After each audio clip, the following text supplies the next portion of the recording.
Facebook. We might be live now. Okay.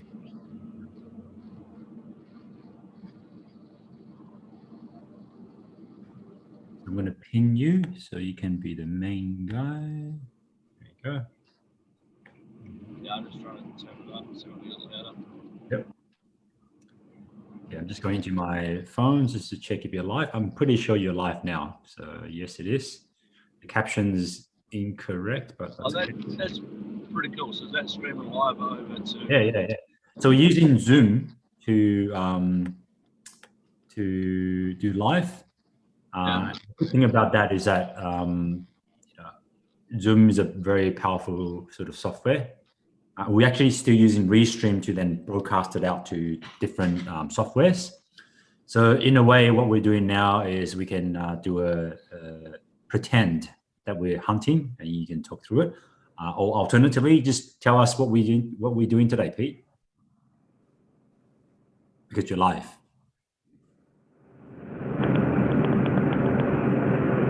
Right, I'm just checking this thing, seeing what it's doing. It's really hard to hear through this. I might just have to go back to the speaker. You can use the normal speaker if you want, but yeah, let's see. Yeah. Should do that.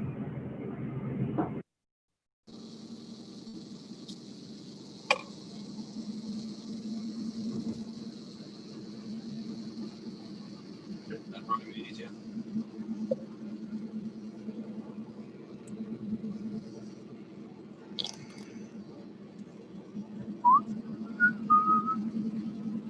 So yeah, we're live. So tell us about what's on the plate today. Yeah, how's that, Wally? Yep, I can hear you. And for those people watching, if you guys can comment, you can't hear me. For those people watching, if you can just type out in the comments if you can hear myself or Pete clearly.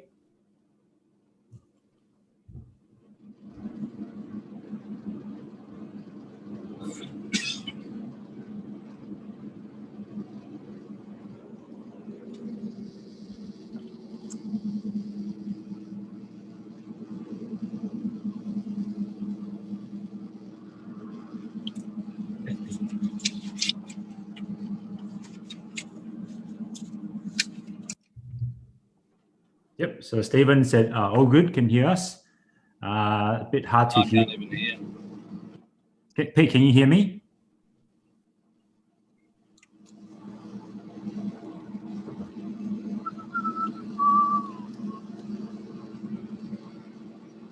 Pete, you're live. Later. Oh, this bastard's doing. Should have pull over. I'll sort this out. Yep.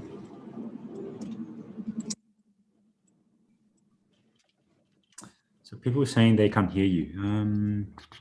I can hear you.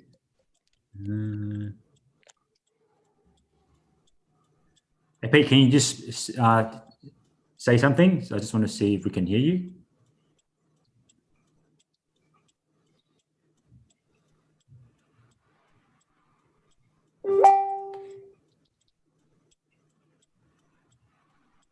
Can you hear us? Can you speak? What? Crazy. I can hear you. I don't know what the hell it's connecting to. Right. We should be on Zoom. Oh man, that's better. All right, sweet. You on Zoom? I'm with you. Yeah, no, I'm all good. I'm all good. For some reason, I was on mute, so we're good. Yeah. So we're using Zoom to do the live, and then we're using Restream to then broadcast it out to YouTube and Facebook. So maybe if you want, maybe talk about what you do today, and give us a rundown on the schedule. Right, Roger. All right, cool. So 8:30, got the live interactive hunt. I want to do it in like an hour. If we go a little bit over, that's cool, but I want to put the pressure on because if the guys put the pressure on me to do whatever it is they want us to do, I'm going to make a lot more mistakes. And the more mistakes I make, the quicker, the more lessons and stuff we're going to get out of it. So yeah, we had a big look around this property yesterday, and we didn't find stuff or seen a lot of signs. So a bit of pressure on today. So we'll see how we go. It's going to be yeah, a little bit of a run this morning to get out and find them. But Pressure to find them or pressure to hunt them? it's going to be a lot of pressure on me to find them before we go, before 8:30. Yep. Look, another thing you can do, right? Like, you know, as part of the education, the education could be about tracking, you know, as Yeah, opposed to 100%. pure hunting. So, Yeah, 100%. So I was going through tracks yesterday, and I was tracking around with the owner, and I was saying, "Oh, these aren't goats; these are sheep." He's like, "No, they'll be goats." I'm like, "No, they're sheep. I'll show you how." Yep. And even in really soft sand, there's a big difference between sheep and goats. So Yep. I'll just run over that. So yeah, I'll go over and do a bit of tracking. I got a fair idea, just because we done a boundary run yesterday, and I was just showing. Well, I went over with the guy and I said, "Oh, this is how I track and how I find out what's on the property." So we went right around the boundaries of where he said they were, and I done a count up, and it looks like there's at least about, I'd say at least 80, 90, plus a couple other paddocks. So I'd say pretty safe to say there's at least 80. cool. And yeah, like I said, like one thing I really enjoyed was learning the tracking from you. Even just the little things like, you know, how old is this poo? You know, what animal, you know, make the deposit. Yeah, well, it doesn't make, I suppose it doesn't sound exciting to too many people, but I suppose if you get out hunting and you don't know how to do that stuff, I mean, a lot of people, I guess, if you don't look at all that sort of thing, you're going out completely on luck. Yeah. And if you go out on luck, like your chances are, yeah, you might get lucky. And I've seen people get lucky and get like a deer or something. They'll never get another one unless they get lucky again. And I mean, I don't know how long your luck's going to last for, but if you learn to do the timing on their crap and track and that sort of thing, your luck sort of changes and your luck becomes a lot more frequent.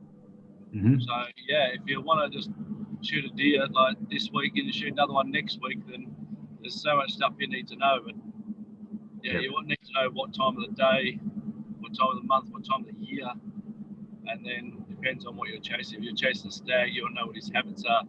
If you're chasing a goat, you want to know what his habits are. So a goat right now, his habits is, you know, I mean, that's what I'm working to. So. Yep, absolutely. And actually, I saw a post while you're on that, right? I saw a post the other day about moon. Is there any correlation between the moon cycle and how easy it is to find animals? Yeah, but I don't talk about that. Okay. We'll save that for the advanced class then, eh? Yeah. I sort of keep that down. I don't talk about that too much. That's okay. That's like, yeah. Okay, that's all right. I just thought that was fascinating. That's all. Yeah. So just going back to the tracking part. Obviously, we're trying to track goats today, and you know what I find when you just going on what you said before about luck, right? Is that a lot of hunters or beginner hunters they have this mindset that hunting is about killing, right? And about shooting the animal and all this kind of stuff, but yeah, like I think the shooting part's only about 20% tops. The rest of the other stuff, the tracking and then spotting and then poaching. It's like sex.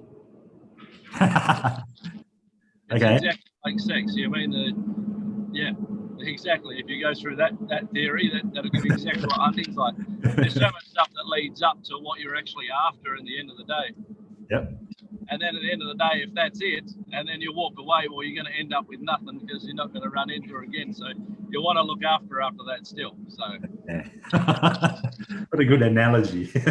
So Pete can be like a sex guru when he retires.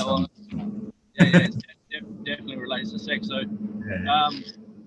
well, the exciting stuff is if you learn to track and then you can track stuff down. Like I can drive around a property and tell you what's on that property, tell you what's come in that property, come off that property. And when I first wanted to learn, I thought, man, that'd be so cool to be able to know what's on a property. Now I know how to do it. I still think it's really awesome. But I'm generally showing someone, I would say, yeah, there's 5 goats have come in here. Looks like they've been in here about 2 hours ago. It sort of looks like they're heading that direction. We can track them up there, but what's the lay of land? Have a look at the property and go, okay, they'll be up there. There's a good chance they'll be there. They'll be within 100 meters, or roughly that's where they'll be. And yeah, I find them like 9 times out of 10. I find them, and even the farmers like, bloody hell, I never even been here for so many years. I've never even seen one. Like I've been on a property. I shot it for 7 years, and I've been getting deer, a lot of deer, and the farmer said I'd never even seen them. So and I've been getting heaps. So yeah. And can you give us like a quick high-level briefing on what's this property, how big it is, what do you expect to see on it, etc., and what weapon are you going to be using today? Yeah. So what they've done is they've just put a heap of crops in a little while ago, and what they've got is they've got one of the properties has got all deer coming in and smashing the crop. That's where we were having a feed yesterday, and that was the what was it? The spinach. And then, yeah, Wally, you're gone, man. 2080's up. Anyway, yeah.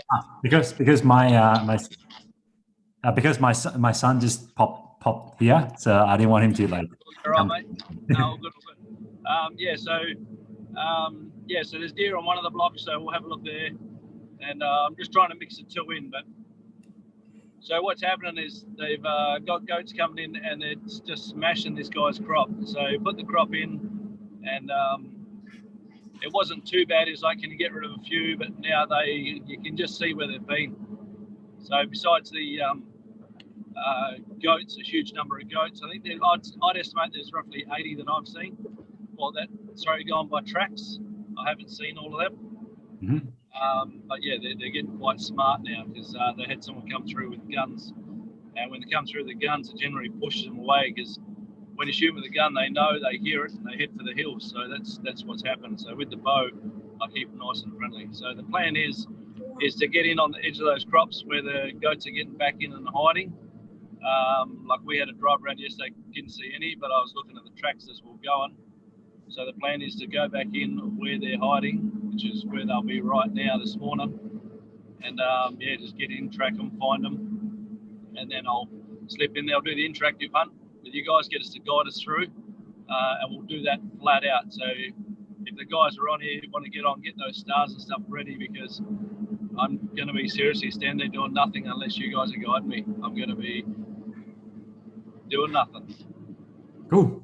Okay, so for those who haven't gone through the interactive hunt, just FYI, what we're doing is you use stars to vote for what Pete's going to be doing. So whether it's to go forward, go left, go right, take the shot there, which goat to shoot for, all sorts of fun stuff. So yeah, if you haven't used Facebook Star before, just see if you can pre-purchase some stars first. It's like tokens, really, and then you can use tokens to interact with Pete's hunting. And then at the beginning, we do like a map showing the terrain, go through the hunt itself, and do a debrief at the end. Yeah, and also for those of you who are unable to use the Facebook stars, you can actually use the ihuntdownunder.com/ihuntdownunder, which I pinned the thing onto the chat. What it does is just you can buy Pete arrows. So basically, one arrow is about $5 on the system. So that's equivalent to 500 stars. So if you want to use that to do the interactive hunt. Okay. Cool. Anyway, because kids is up, so I'll let you go. Focus on the driving, and then maybe when you're on site, you can do another live or just go straight into it. Not a problem, mate. I'll be up and ready 8 to 8:30. I'll be getting into it. Thanks, Pete. I'll see you soon. Cheers, Wally. Have a good one, mate.